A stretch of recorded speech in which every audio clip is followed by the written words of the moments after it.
sure that President Xi does not like being under that kind of scrutiny, where billions of dollars is taken out of his country by a guy that just got kicked out of the Navy.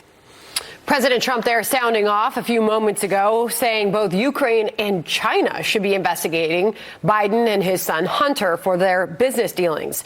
This as new documents show a former Ukraine prosecutor was told to back off an investigation into the company linked to Biden's son. John Malcolm is a former deputy assistant attorney general in the DOJ's criminal division and a senior legal fellow at the Heritage Foundation.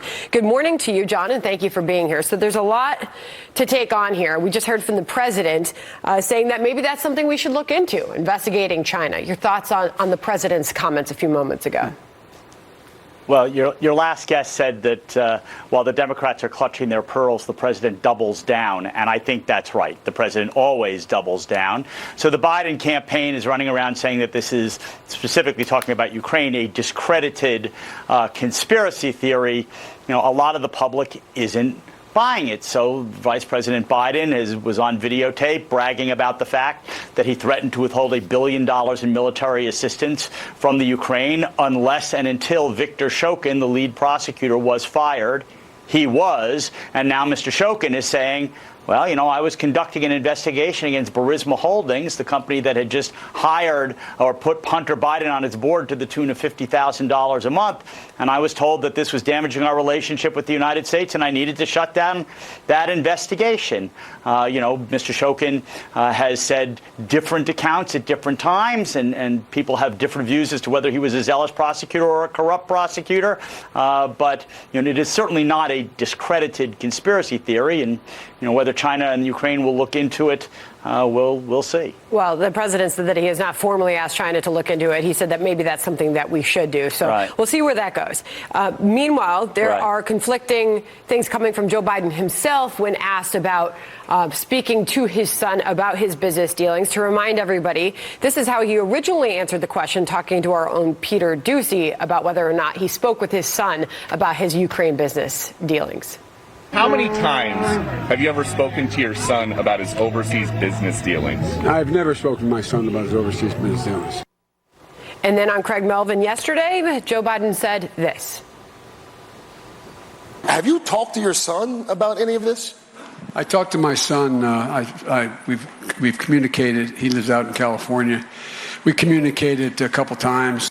He, of course, was put into somewhat of a corner with that picture that emerged of Joe Biden, along with his son Hunter on the far right of his screen, golfing with that Ukraine gas executive on the far left of your screen, John. Yeah, well, look, I have a son, and I ask him what's going on in his life, and I have a mother, and she asks me what's going on in my life. And it's strange credulity, in my opinion, to believe that the entire time that he was vice president of the United States, that he wasn't asking his son what he was up to in terms of his business dealings, particularly since they traveled together to foreign countries. I would imagine that what they're doing and why they're going to those countries would come up during those flights, but we'll find out. Meanwhile, a couple more questions to get to with you here, but the revelations from the notes of the president's current personal attorney, Rudy Giuliani, presented by the State Department IG to Congress yesterday, showing that this ex-Ukraine prosecutor said he was told to back off the probe of the Biden-linked firm. What did you make of that revelation, John?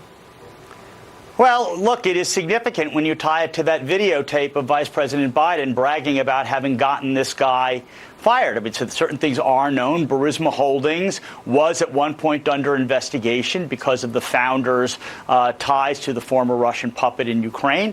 Hunter Biden, who has no experience that anyone knows about in the energy field, was appointed to the board of directors to the tune of $50,000 a month. He is the vice president's son, and the vice president insisted that this prosecutor, Viktor Shokin, be fired. And Mr. Shokin is saying, I was told the reason is because I was investigating this company, and they brought on Hunter Biden to try to influence that investigation, and I was told to shut that investigation down. That is a serious matter. All right. Well, there is a lot happening this morning, and we will learn a whole lot more soon. John Malcolm, appreciate you coming on the show this morning. Thank you.